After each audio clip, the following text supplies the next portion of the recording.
Welcome to இது செல்விஸ் kitchen. இன்றைக்கி நாம் பார்க்க போகிற ரெசிபி சுவையான தக்காளி சாதம். குக்கரில் தக்காளி சாதம் அடிப்பிடிக்காமல் குழையாமல் உதிரி உதிரியாக எப்படி செய்யலாம்னு பார்ப்போம். என்னுடைய ஸ்டைலில் இந்த தக்காளி சாதம் நான் செய்து காட்ட போகிறேன். இப்போ வாங்க வீடியோக்குள்ளே போய் இந்த ரெசிபி எப்படி பண்ணலாம்னு பார்க்கலாம்.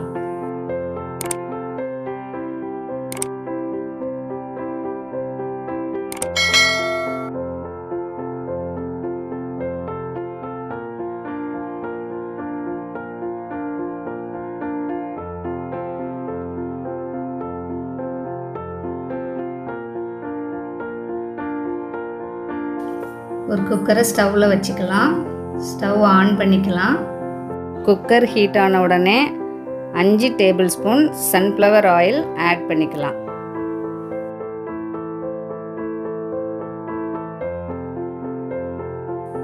ஆயில் நல்லா ஹீட் ஆன உடனே ஹீட் ஆன உடனே லோ ஃப்ளேம் வச்சுக்கோங்க. ஹீட் ஆனதுக்கப்புறமா லோ ஃப்ளேம் பண்ணிவிட்டு ஸ்பைசஸ் எல்லாம் ஆட் பண்ணிக்கலாம். லோ ஃப்ளேமில் லைட்டாக மிக்ஸ் பண்ணிப்போம்.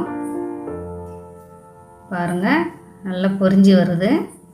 இந்த டைமில் 3 பெரிய வெங்காயம் நல்ல ஸ்லைஸாக கட் பண்ணி வச்சதை சேர்த்துக்கலாம். மீடியம் ஃப்ளேமில் வெங்காயம் ப்ரௌன் கலர் வர வரைக்கும் நல்லா வதக்கிக்கலாம்.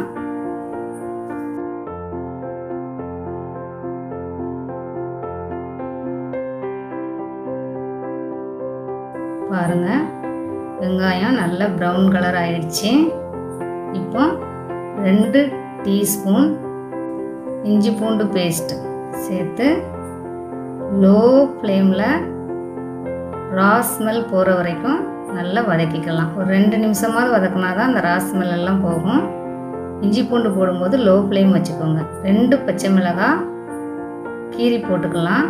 பச்சை மிளகாய் கீரி போடுங்க, இல்லைன்னா வெடிக்கிறதுக்கு வாய்ப்பு இருக்குது. லைட்டாக மிக்ஸ் பண்ணிவிட்டு தக்காளி, நான் 6 தக்காளி எடுத்துருக்கேன். 600 கிராம் ரைஸுக்கு தேவையான தக்காளி.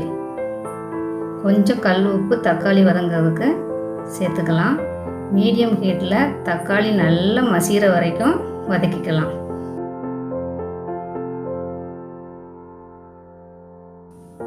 பாருங்கள், தக்காளி நல்லா மசிஞ்சு ரெடி ஆயிடுச்சு. இப்போ 1.5 teaspoon chilli powder, 1/2 teaspoon garam masala, 1/2 teaspoon Kashmiri chilli. Low ஃப்ளேமில் நல்ல ராஸ்மெல் போகிற வரைக்கும் நல்லா வதக்கி எடுத்துக்கலாம்.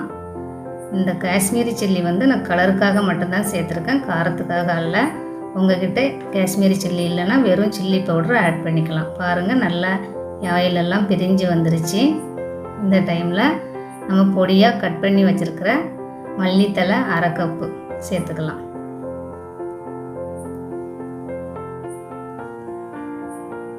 லைட்டாக மிக்ஸ் பண்ணிக்கலாம்.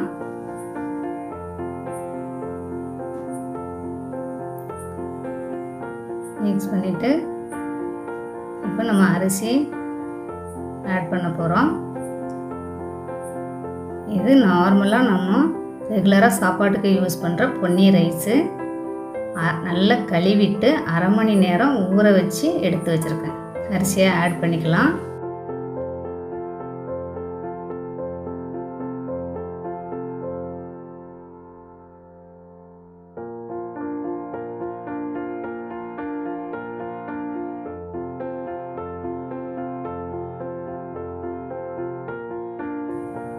நைஸாக கிளறி விடலாம்.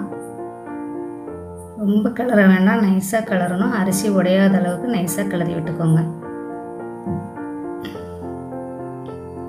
இப்போ தண்ணி ஆட் பண்ணுறோம். தண்ணி 600 கிராம் ரைஸ் எடுத்திருக்கேன். எனக்கு 3 டம்ளர் இருந்தது. 1 டம்ளர் ரைஸுக்கு 2 டம்ளர் வாட்டர். 3 டம்ளர் ரைஸுக்கு நான் 6 டம்ளர் வாட்டர் எடுத்திருக்கேன். தண்ணி ஆட் பண்ணிக்கலாம்.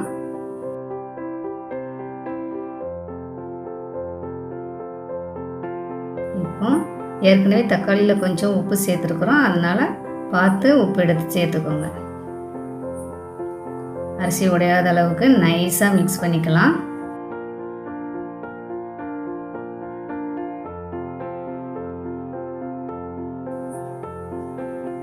இப்போ குக்கர் மூடி போட்டு ஃபுல் ஃப்ளேம் வச்சுடுங்க. வெயிட் போடக்கூடாது. நான் என்னுடைய ஸ்டைலில் இந்த தக்காளி சாதம் உங்களுக்கு நான் செய்து காட்டுறேன். ஸ்டீம் வர வரைக்கும் வெயிட் பண்ணிவிட்டு ஸ்டீம் வந்ததுக்கப்புறம் தான் வெயிட் வைக்கணும். சாதம் ஒட்டாமல் குழையாமல் அடிப்பிடிக்காமல் உதிரியாக மிகவும் சுவையாக வரும். இப்போ ஸ்டீம் வந்துருச்சு. இப்போ வெயிட் வச்சுக்கோங்க. இப்போ ஸ்டவ்வை லோ ஃப்ளேம் பண்ணிடணும். விசில் வர வேண்டாம். லோ ஃப்ளேமில் 15 நிமிஷம் இருக்கட்டும். 15 நிமிஷம் ஆயிடுச்சு. ஸ்டவ் ஆஃப் பண்ணிடலாம். ஸ்டீம் அடங்கினதுக்கப்புறமா குக்கர் ஓப்பன் பண்ணிக்கலாம். பாருங்கள் தக்காளி சாதம் எவ்வளோ அருமையாக இருக்குன்னு. சாதம் உடையாத அளவுக்கு நைஸாக கிளறி விட்டுக்கலாம். நான் சொன்ன இதே அளவுகளோடு இந்த தக்காளி சாதத்தை நீங்களும் செய்து பாருங்கள். ரொம்ப சுவையாக இருக்கும். பாருங்கள் எவ்வளோ அருமையாக இருக்குது பார்க்கறதுக்கு.